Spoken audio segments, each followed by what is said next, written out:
Good morning, students. Welcome back to my YouTube channel, The Beauty of Physics. Myself Manoj Aneja, and today in this video, I am going to cover a very important topic of Chapter 3, Current Electricity, Class 12. आज की video में 12th class Chapter 3 एक बहुत important topic internal resistance of a cell cover करने जा रहा हूँ। चलिए स्टार्ट करते हैं वीडियो को। वीडियो को एंड तक जरूर देखना है अगर आपको कॉन्सेप्ट को समझना है तो।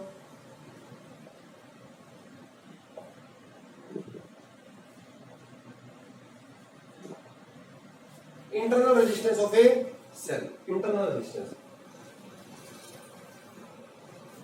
रेजिस्टेंस सबसे पहले हम ये समझ लेते हैं सेल के अंदर क्या होता है। सेल के अंदर दो इलेक्ट्रोड्स होते हैं जिनको एक इलेक्ट्रोलाइट के अंदर डिप किया होता है। एक इलेक्ट्रोलाइट होता है। There are two electrodes in a cell which are dipped in a electrolyte. ठीक है। जब हम इस सेल को सर्किट में कनेक्ट करते हैं, जब हमारा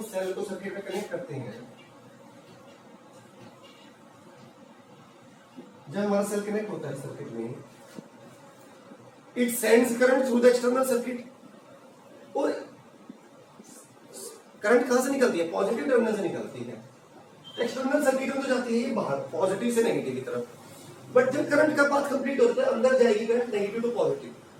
means inside the cell there will be movement of the ions.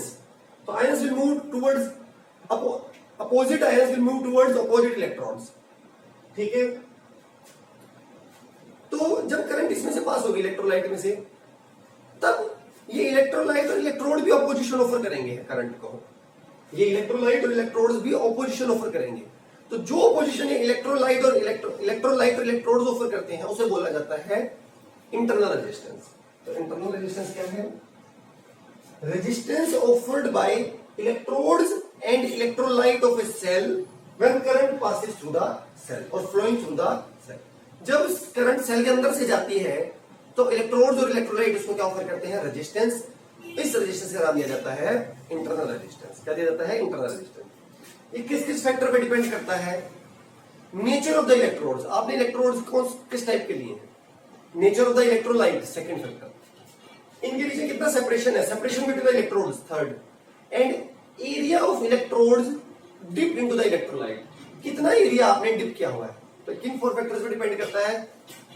Nature of electrodes first, nature of electrolyte second, separation between electrodes third, and area of electrodes dip into the electrolyte fourth. तो these are the four factors on which internal resistance of the cell depends. Internal resistance of a cell depends.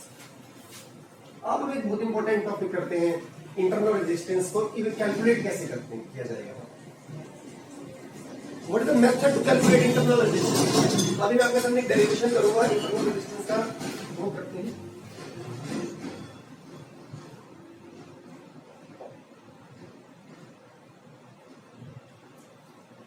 ये एक cell है जिसको हमने एक external register से connect कर दिया है ऑफ रेजिस्टेंस आर। मैंने वन वे की स्विच लगा दिया है यहां पर और मैं सेल के पैरेलल में एक वोल्टमीटर रख देता हूं। क्या रखता हूं? एक वोल्टमीटर। अब हर एक सेल का इंटरनल रेजिस्टेंस होता है।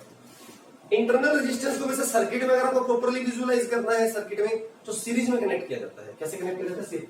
कुछ बुक्स में ऐसे दिखाया जाता है, नीचे सिंबल। ये इसका एक इंटरनल रेजिस्टेंस है। ये क्या है? Internal resistance. बट सर्किट में हम इसको इंटरनल रेजिस्टेंस सेल का होता है, बट हम कैलकुलेशन में क्या करते हैं? इंटरनल रेजिस्टेंस को कैसे कनेक्ट करते हैं सर्किट में? सीरीज में। ठीक है। तो मैं यहां पर एक इंटरनल रेजिस्टेंस कैलकुलेट कर लेता हूं।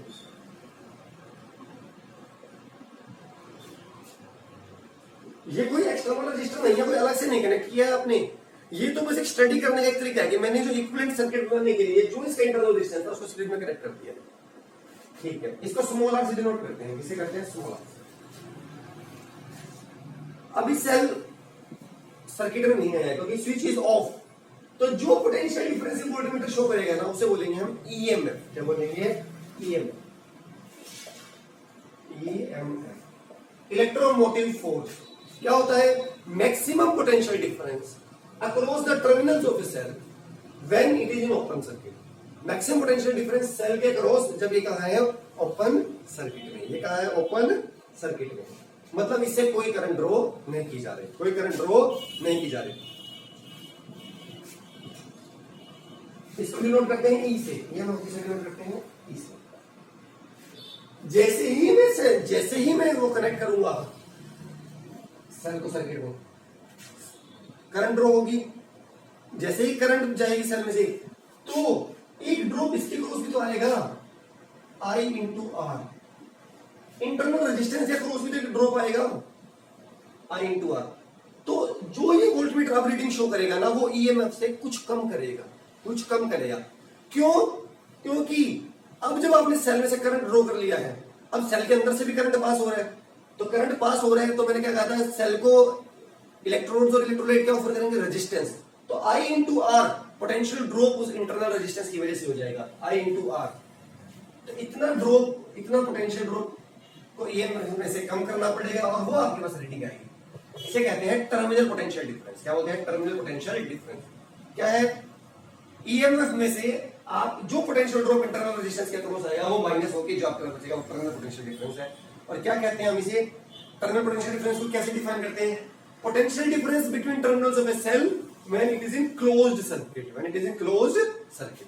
तो आप सेल से करंट निकालोगे तो ये ईएमएफ से कम आएगा, ईएमएफ में से ये तरफ माइनस करोगे तो V की वैल्यू E से कम आएगी। तो terminal potential difference is less than EMF when current is drawn from the cell, when current is drawn from the cell.